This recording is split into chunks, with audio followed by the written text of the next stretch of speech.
You have a power within you, a fire that never truly dies.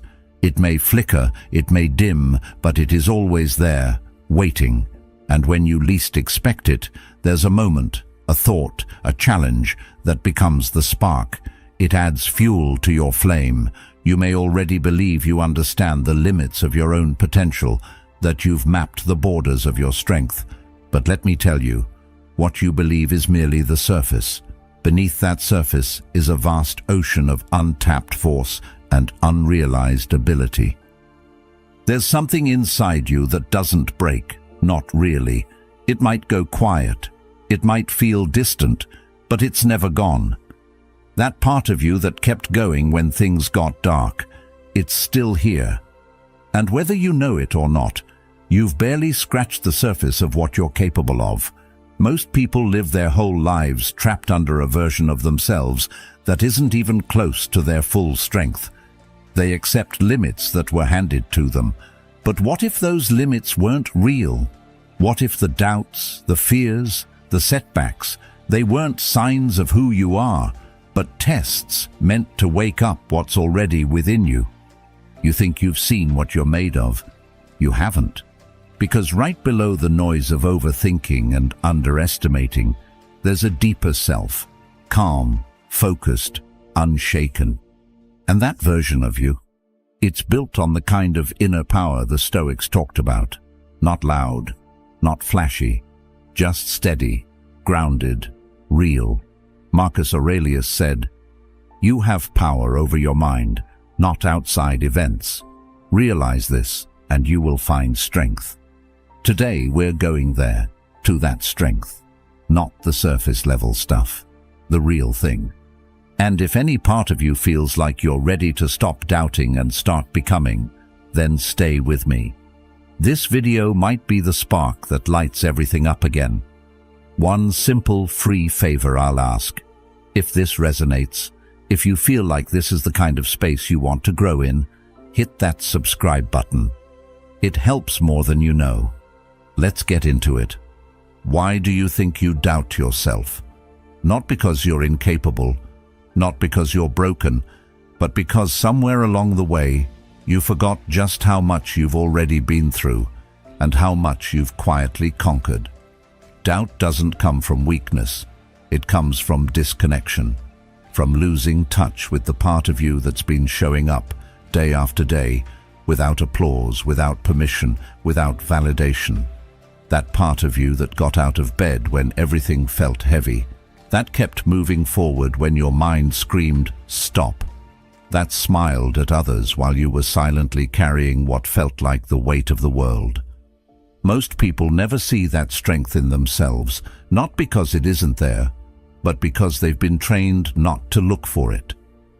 You weren't born unsure of yourself. You learned hesitation like a second language. It crept in slowly, through the subtle warnings to tone it down, to stay safe, to not get your hopes up. Maybe it started at school, or home, or in the way you watched others get punished for standing out. It's not your fault. But now, it's your responsibility to unlearn it. Aristotle once said, "We are what we repeatedly do." Excellence, then, is not an act, but a habit. What have you been repeatedly doing? Dismissing yourself, second-guessing, playing small. But here's the thing. Beneath the noise of all that doubt, there's always been another voice. A quieter one that doesn't yell, but whispers at the right moments. That voice that shows up when the distractions die down. The one that says, "This isn't all I am. I was made for more than this." Have you ever sat in silence and felt it rising, not as ego, but as truth? And if that voice has survived all the years you've tried to silence it with fear and overthinking, then so has the strength that carried you through. You've endured more than you realize. Moments where quitting would have been easier, nights you carried a storm inside and still showed up the next morning like the sky was clear. That's not weakness. That's resilience. That's grit. That's proof. Carl Jung wrote, I am not what happened to me. I am what I choose to become. You've been choosing, even in silence, and those choices are shaping you. The problem isn't your lack of confidence. It's your lack of memory. You've forgotten your own evidence, forgotten the strength buried in those ordinary, uncelebrated days where you kept going. You adapted, you healed in pieces, you moved forward when nothing made sense. That kind of strength doesn't disappear. It only gets ignored. We ignore it because we're trained to trust criticism more than capability. Compliments are dismissed. Achievements are downplayed. And over time, a quiet narrative takes hold, one that says, I'm not enough, even when the facts say otherwise. Socrates believed, the unexamined life is not worth living. But the unexamined self is where most suffering begins. If you never pause to reflect on everything you've overcome, how can you believe in what you're capable of next? There was a time you felt invincible, not because life was perfect, but because you were in touch with a deeper truth. Maybe you were a kid, running without fear, speaking without apology. Or maybe it was just a brief moment during hardship, when something in you stood tall and steady. That wasn't ego. That was clarity. That was you. That spark didn't disappear. It didn't burn out. It simply got buried. Beneath the opinions you never asked for, the criticism you didn't deserve, the failures you mistook for definitions, and the fog of life, the noise, the pressure, the expectations, it just made it harder to hear yourself. But let's be clear, you didn't lose your fire, you just stopped feeding it. And fire, real fire, the kind that lives in your chest and refuses to quit, it doesn't die easily. It doesn't go out with one setback or even 1,000. It retreats. It waits. It smolders until you're ready to remember that it was never gone. All it takes is a choice, not a loud, dramatic one, but a quiet, firm decision to believe again, not in some ideal version of yourself, but in the core that's always been there. Carl Jung said, "Your vision will become clear only when you can look into your own heart. Who looks outside dreams. Who looks inside awakes." That invincibility you once felt, that wasn't a dream. That was your heart speaking clearly before the world gave you reasons to doubt. So maybe it's time to stop looking out there for validation and start looking within for recognition. You are not starting over. You are returning. You are not broken. You are buried under stories that were never yours to carry. Let them go. Reclaim that voice, the one that doesn't need to be loud to be certain, the one that whispers, "I am not done. I am just remembering." The loudest person in the room is rarely the strongest. Volume doesn't equal power. It often covers insecurity. The real kind of strength? It moves without announcement. It doesn't beg to be seen because it's too busy building. True confidence isn't loud. It's quiet, steady, and unmoved by who's watching. It's not the one making a scene. It's the one making progress. You've been conditioned to think that if no one notices, it doesn't count. That if you don't post about it, it didn't happen. But that's not growth. That's performance. Confidence isn't about proving something. It's about knowing something. And when you know, you don't need the world to clap. You just need to keep showing up. Day after day, when the spotlight isn't there, when no one's cheering, when it's just you and the work, that's where real power takes shape. Plato said, "The measure of a man is what he does with power," but I'd add, especially when no one's watching, because the world will always notice eventually. But the version of you who needs to notice first is you. So if you're building something and nobody sees it yet, good. Let them miss it. Let them overlook you. Let your silence confuse them. Let your discipline disturb them. One day they'll ask how you got there, but by then your answer will already be written in the results. How many times have you told yourself, "I'll try when I'm ready"? Maybe you didn't say it out loud, but you've thought it, that you need to feel more confident, more experienced, more prepared before you take that leap. But readiness, it's not something you wait for.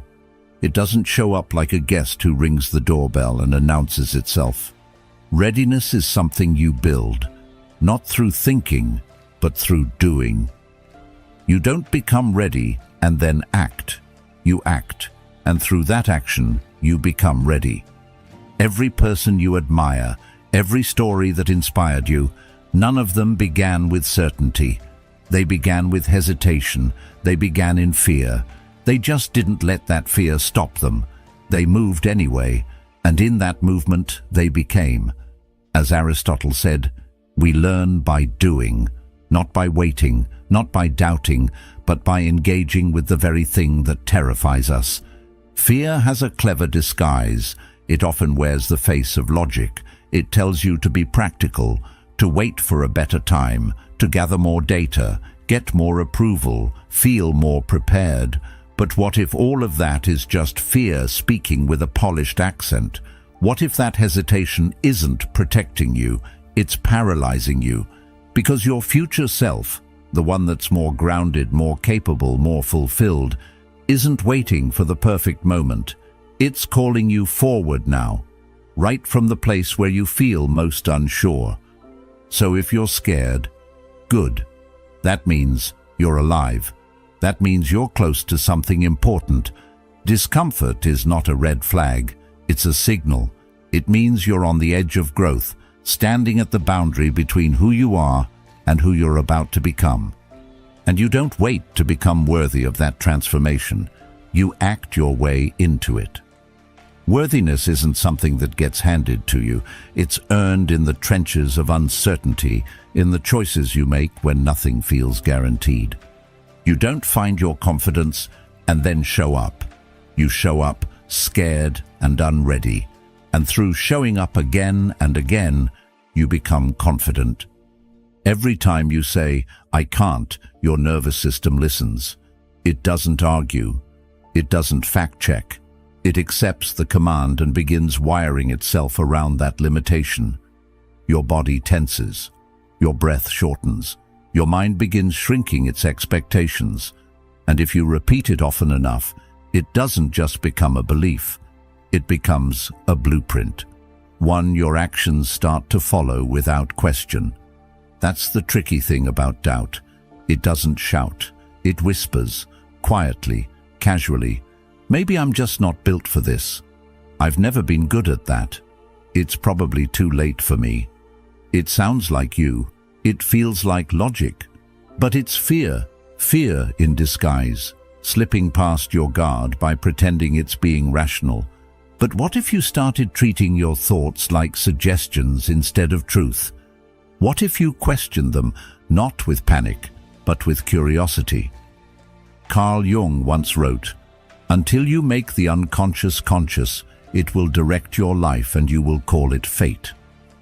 Most of us are being led by thoughts we never chose, never examined, and never challenged.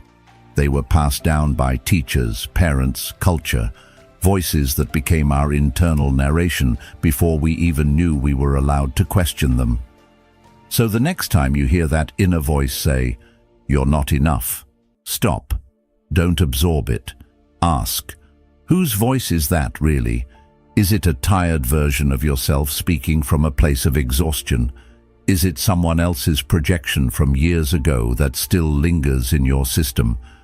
Because once you identify the source, you weaken its grip.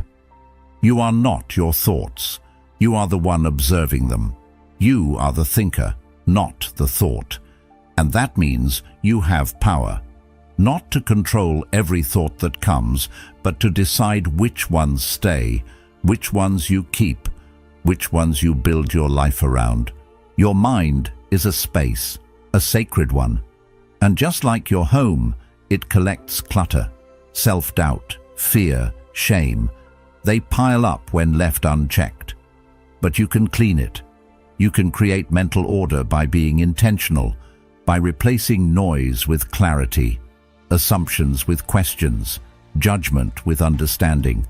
Your power begins the moment you stop being an echo and start being the editor, the author, the one who chooses the script, not just repeats the one that was handed down. You scroll, you stare, you see them, achieving, building, glowing with success in perfectly filtered moments. And without meaning to, you start shrinking, not physically, but emotionally, internally.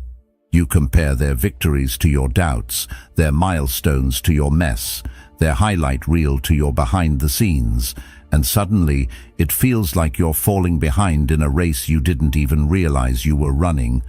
But here's the truth. Comparison is a thief.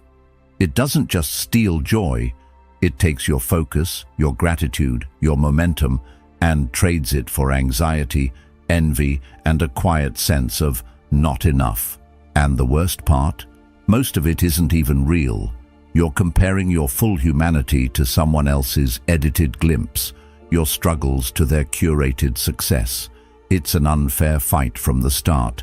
The Stoics saw this clearly. They believed that the good life wasn't about how much you had, but how well you lived. Epictetus taught that we should never tie our worth to things outside of our control, especially not other people's achievements. He said, "Freedom is the only worthy goal in life. It is won by disregarding things that lie beyond our control." And yet we hand over our inner peace every time we use someone else's progress as a ruler for our own. But you are not behind, you are on your path, one with its own rhythm, its own pace, and its own lessons. You were never meant to match anyone else's timeline. Aristotle believed that each person's purpose, what he called telos, was unique. Trying to replicate someone else's purpose is like planting a tree and expecting it to bloom like a flower. It's not wrong, it's just not you. The only competition that actually matters is with the person you were yesterday. Are you learning? Are you growing? Are you trying, even just a little? If so, you're not losing, you're evolving. And progress measured in self-awareness and small steps is more meaningful than any spotlight moment ever posted online. What you think you need right now isn't more motivation. It's memory. Not a pep talk, not a new mantra, just a quiet, honest remembering of everything you've already made it through. Because if you could look back clearly, really look, you'd realize you've survived so much more than you give yourself credit for. The days that cracked you but didn't collapse you. The nights you laid awake with doubt in your chest and still woke up, still got dressed, still carried on when quitting would have been easier. That's your resume, not your titles, not your metrics. Your proof lies in your perseverance. Resilience isn't some rare gift that only the strong are born with. It's a decision, repeated daily. It's the choice to keep going when things don't make sense, when everything in you says stop, and you respond quietly, not yet. It's forged in the fire of fatigue, refined in the pressure of fear, and proven in the presence of failure. Plato once said, "Courage is knowing what not to fear." But maybe real courage is fearing it all and walking through it anyway. You're stronger than you feel, not because someone told you so, but because you've practiced strength when no one noticed. The kind of strength that doesn't get shared on social media, the kind that doesn't come with rewards or recognition, the kind that's lived in private, behind closed doors, in hard moments you didn't think you'd make it through, but did.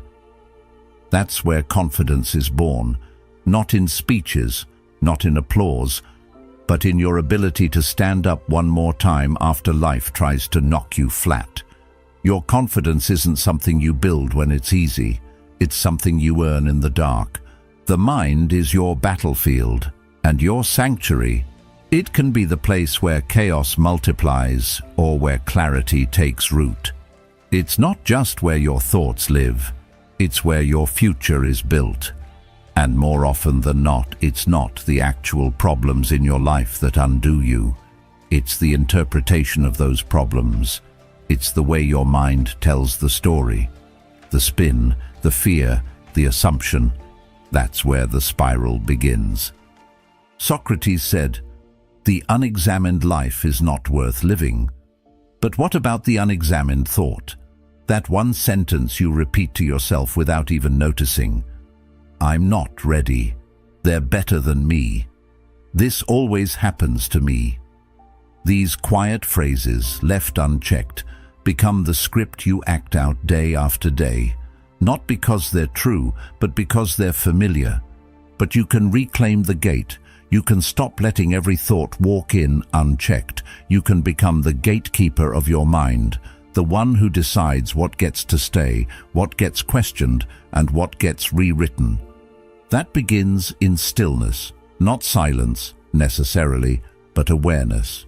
Creating space between stimulus and response, between thought and belief. Start auditing your beliefs, not to judge them, but to understand them. Where did they come from? Who handed them to you? Do they reflect truth or just old programming? Carl Jung warned, "People will do anything, no matter how absurd, to avoid facing their own souls." But facing your mind is the beginning of freedom. Not a glamorous process, but a liberating one. Clean your mental language. Speak to yourself like someone you're responsible for. Journal, not to impress yourself, but to see yourself clearly. Stop writing what you hope is true and start writing what is, so you can move toward what can be. Don't just feed your mind with content. Train it with intention. Practice thinking, practice noticing, practice replacing. Because a trained mind doesn't panic at challenge, it pauses. It doesn't react to every opinion, it filters. It doesn't chase control, it seeks clarity. A trained mind won't save you from every problem, but it will protect you from the worst of all, the ones you invent. You've tied your worth to outcomes, to the job offer, the number, the applause. You've looked to results like they were mirrors, hoping they'd reflect back the validation you've been chasing. And when they didn't, you started shrinking, assuming that if the result wasn't great, you must not be either. But the truth is, outcomes are liars. They don't always tell the whole story. They're shaped by timing, by luck, by variables outside your control. And if you live by them, you'll die by them. One high will never feel high enough.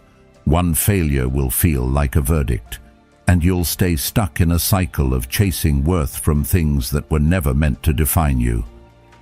The Stoics knew this long before algorithms and awards. Marcus Aurelius didn't measure his life by victories in battle or praise from the Senate. He measured it by whether he lived in alignment with virtue, whether his actions came from integrity, not impulse. They believed power wasn't in the outcome, but in the process.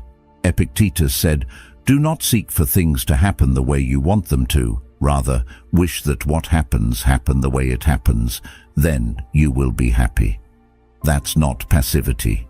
That's peace. You are not your wins. You are not your losses. You are who you are in the face of both. You are the effort, not the echo. The decision, not the result. Detachment is misunderstood. People think it means you don't care.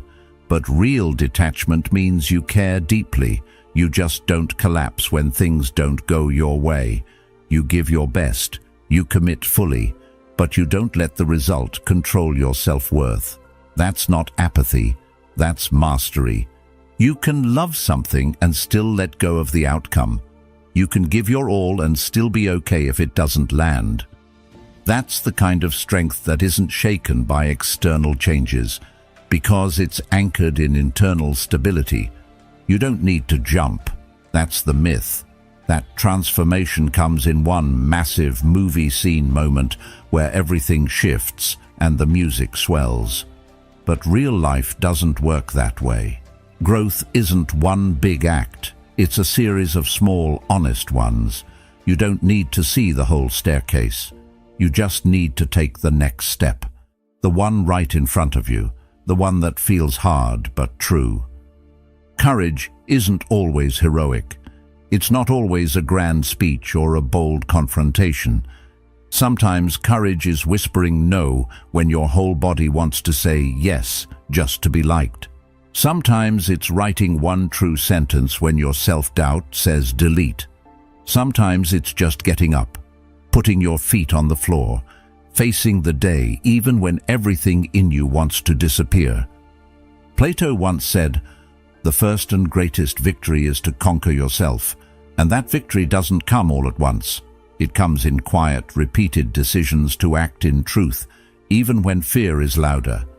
You don't build a new identity in a moment. You build it by showing up as someone slightly stronger than yesterday. And every time you do, something subtle but powerful shifts. You start to see yourself differently, not as the one who always doubts, but as the one who acts anyway. And the moment you start seeing yourself as capable, as courageous, even in the small things, that's when everything changes. Because identity shapes action, and action reinforces identity. It becomes a loop you control. Who are you when no one is watching, when there's no recognition waiting on the other side, no praise, no reward, just you, your choices, and the silence that surrounds them? That's where self-respect is built, not under lights, but in shadows. Not when you're performing, but when you're simply living, moment by moment, with quiet integrity. It's easy to act strong when people are paying attention. It's easy to speak well when applause follows.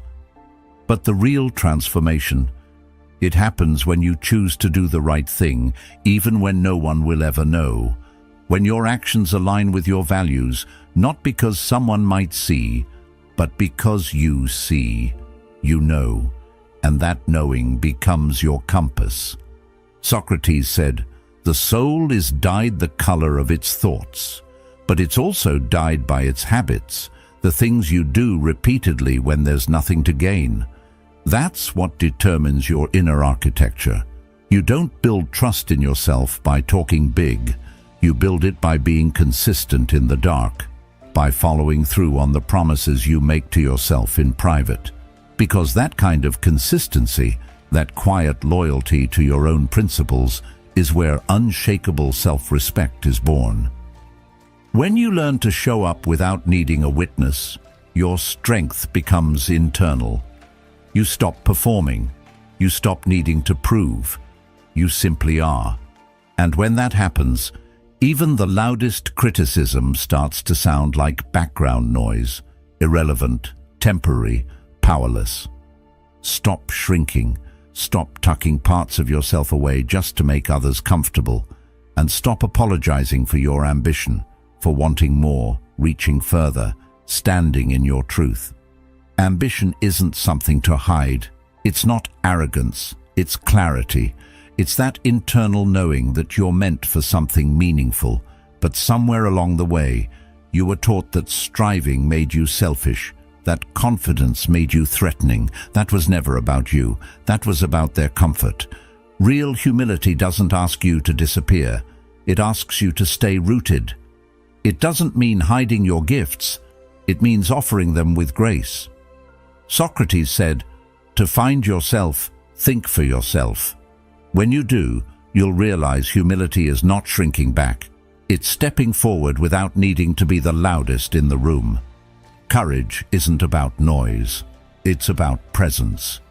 It's choosing to live in alignment with what matters most, even when it's unpopular, even when it's hard. You don't need to draw attention to yourself, but you do need to stop pretending your voice doesn't matter. You weren't made to fade into the background. You were made to contribute, to build, to speak, to model what integrity looks like in a noisy world. And that doesn't mean being aggressive or showy. It means being grounded. It means acting with intention, living with dignity, and standing up for your values with calm conviction. You don't need to be praised to be powerful. You don't need to be celebrated to be significant. Your worth isn't measured by applause. It's measured by how faithfully you show up, day after day, for the things and people that matter. Fear is not the enemy. It never was. What holds you back isn't fear itself. It's how tightly you grip it, how often you believe it without question, how silently you let it dictate your choices. Fear only becomes a problem when you let it steer the wheel without ever asking where it's taking you. It grows strongest in silence, in the places you avoid, in the stories you don't challenge. So challenge it, sit with it, talk to it. Ask yourself, what am I really afraid of? Not in a vague general sense, but specifically. Is it failure? Is it being misunderstood? Is it starting over and having to admit the last path wasn't right for you? Most of the time, what we fear isn't even life-threatening, it's ego-threatening. It's discomfort. It's uncertainty. It's being seen in a way we can't control. But that's exactly where growth lives. Carl Jung said, "Where your fear is, there is your task." Fear isn't a stop sign, it's a spotlight. It points you toward the places in your life that are still ruled by limitation instead of freedom. If something scares you and excites you at the same time, pay attention. That's the edge of your potential calling. And if you're not at that edge once in a while, if everything feels safe, familiar, easy, you're probably not growing. Growth doesn't happen in the absence of fear. It happens in your willingness to move forward despite it. So stop waiting to feel fearless. That day doesn't come. Instead, learn to walk with fear beside you, not behind it, not under it, but shoulder to shoulder. Let it be a signal, not a sentence. Let it teach you, not trap you. Discipline isn't punishment. It's not restriction. It's not about being hard on yourself or stripping joy from your life. It's the opposite. It's liberation. It's the quiet power of structure, the freedom that comes from knowing you can count on yourself when things get loud, messy, or uncertain. When everything around you feels out of control, discipline is the steady rhythm that keeps you anchored. Think about it. When you train your mind to focus, when you move your body even when you don't feel like it, when you choose consistency over comfort, you're not limiting your life. You're creating space within it. You're telling your nervous system, we've got this. And that inner trust, that's peace, that's stability, that's strength. Motivation is great, but it's a visitor. It comes and goes. Discipline is what stays behind when motivation disappears.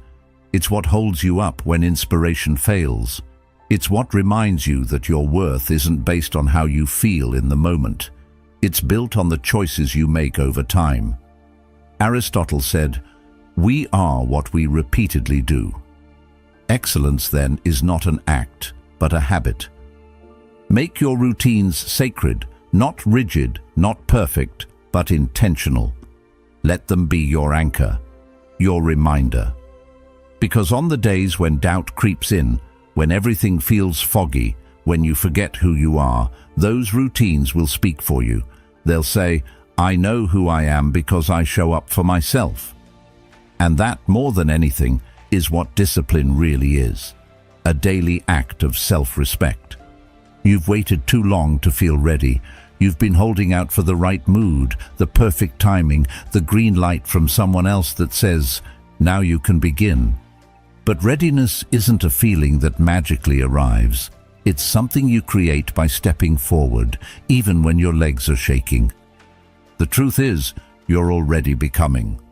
Not in some dramatic, visible way that everyone notices, but quietly, daily. In the moments where you chose integrity over ease, patience over reaction, effort over excuse. Through every decision you made that no one clapped for. The ones you didn't post about. The ones you weren't even sure mattered. Those are the ones shaping you. The person you admire, that version of you who moves with confidence, clarity, and inner steadiness, they're not some far-off fantasy. They're not waiting at the finish line. They're already within you, waiting to be uncovered. Carl Jung said, "The privilege of a lifetime is to become who you truly are." You don't need to become someone else. You need to stop running from who you already are when you're at your most honest. That version of you is close, so close, closer than you think. They're one aligned choice away, one moment of courage, one step in the direction you keep delaying. And when you stop underestimating that truth, when you finally realize that growth is already happening inside of you, everything shifts. Not because the world changes, but because you do. You stop waiting for permission. You start walking with purpose. You begin acting like the person you've always been capable of becoming. And once you do that, there's no going back. You are not behind. You are not broken. You are becoming every single day in ways the world may never see, but your future self will thank you for. Keep going. The quiet strength you're building now is going to speak louder than anything you've ever said. If this spoke to something real in you, there's another video on the screen right now that'll take you even deeper. Let it be your next step. Thank you for being here.